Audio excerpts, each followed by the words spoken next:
Anime has always been more than just flashy fights and emotional character arcs. Some of the most unforgettable stories in the medium go far beyond individual battles and tragedies. They explore the end of the world itself, from colossal titans flattening nations, to humanity dissolving into one consciousness, to entire civilizations frozen in stone. Anime has repeatedly imagined how the apocalypse might look, and what it would mean for the people living through it. Each of these disasters is unique in how it unfolds, what it represents, and how it leaves a lasting mark on anime fans. Some are fictional nightmares, some are chillingly real, and together they form a tapestry of apocalyptic visions that show just how fragile humanity can be. Let's dive in. The Rumbling. Attack on Titan. Imagine standing on a quiet city street, only to hear the earth begin to quake. The sky darkens, and on the horizon you see a wall of enormous figures moving slowly toward you. Each one is taller than the tallest skyscraper, steam pouring off their bodies. The ground shakes with every step. There's nowhere to run, nowhere to hide. That is the Rumbling.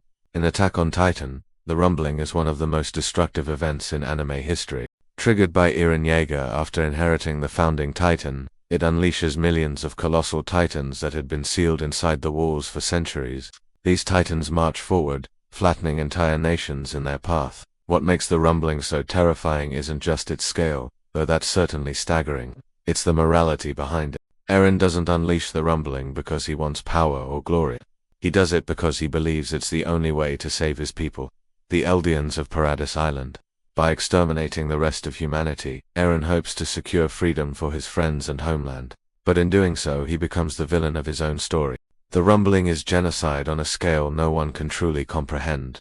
It's not a weapon you can reason with or fight back against. It's an unstoppable wall of death, marching until the entire world is silent. For fans, this moment forces us to ask, how far would we go to protect the people we love? And is survival worth it if it means destroying everyone else? The Rumbling is unforgettable because it doesn't just end the world, it ends the illusion of morality in war. The Eclipse. Berserk. If Attack on Titan gives us destruction on a global scale, Berserk brings us horror on the most intimate and personal level imaginable. The Eclipse is one of the most infamous and disturbing moments in anime and manga history. After years of struggle, friendship, and sacrifice, Guts and Casca finally find hope with the Band of the Hawk, but that hope is brutally torn away when Griffith, their leader and friend, betrays them. Griffith sacrifices his own comrades to ascend into godhood as Fabto, one of the God Hand. The Band of the Hawk is dragged into a nightmarish dimension, where they are torn apart by demonic apostles. The skies bleed red, the ground becomes a sea of bodies, and every shred of humanity is consumed by the abyss.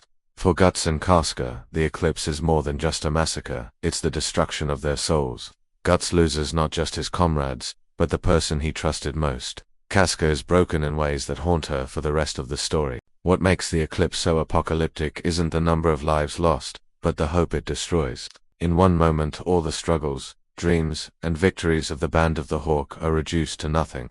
It's not just the end of their lives, it's the end of everything they believed in. Fans still talk about the Eclipse decades after it was first published, because it represents the darkest side of human ambition. Griffith chooses his dream over his friends, and the world pays the price. It's an apocalypse not of nations, but of trust, love, and humanity itself. The third impact, Neon Genesis Evangelion.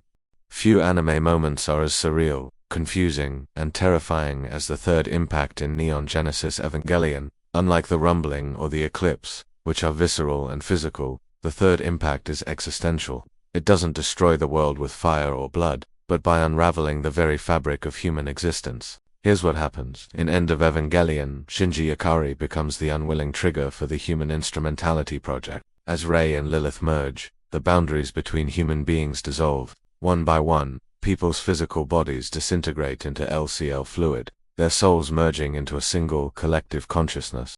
At first, it looks like salvation. No more pain, no more loneliness, no more conflict. Humanity becomes one, free from suffering. But in reality, it's a horrifying loss of individuality. Your memories, your personality, your unique existence, gone forever, swallowed into the ocean of souls. The visuals are haunting. Giant Ray towering over Earth, crosses of light exploding across the planet, and humanity fading away in silence. It's beautiful, but it's also deeply unsettling. The third impact is terrifying because it forces us to confront what it means to be human. Are we defined by our individuality, even if it brings suffering, or would we give it all up for peace, even if it means ceasing to exist as ourselves? It's not just an apocalypse of the body, it's an apocalypse of identity. The petrification beam, Dr. Stone. In Dr. Stone, humanity faces an apocalypse when a mysterious green light sweeps across the earth. In an instant, every human being is turned to stone. Not killed, not destroyed, petrified, trapped in their own bodies, unable to move, speak, or resist. Civilization collapses overnight. Buildings crumble, nature reclaims the world, and for thousands of years, humanity is frozen in silence. For 3,700 years, Earth exists without humans. When Senku finally breaks free of his stone prison, he awakens to a world where everything humans built has been erased. Skyscrapers have collapsed into ruins, bridges have fallen, and forests have swallowed entire cities. The petrification beam is terrifying because it's so different from other apocalypses. It's not violent, it's not chaotic, it's silent.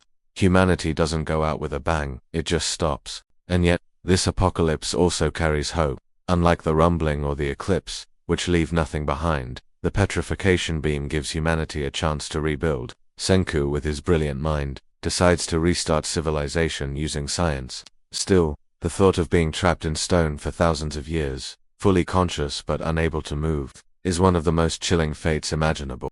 The atomic bomb, grave of the Fireflies. Among all the entries on this list, this is the one that hurts the most, because it isn't fiction.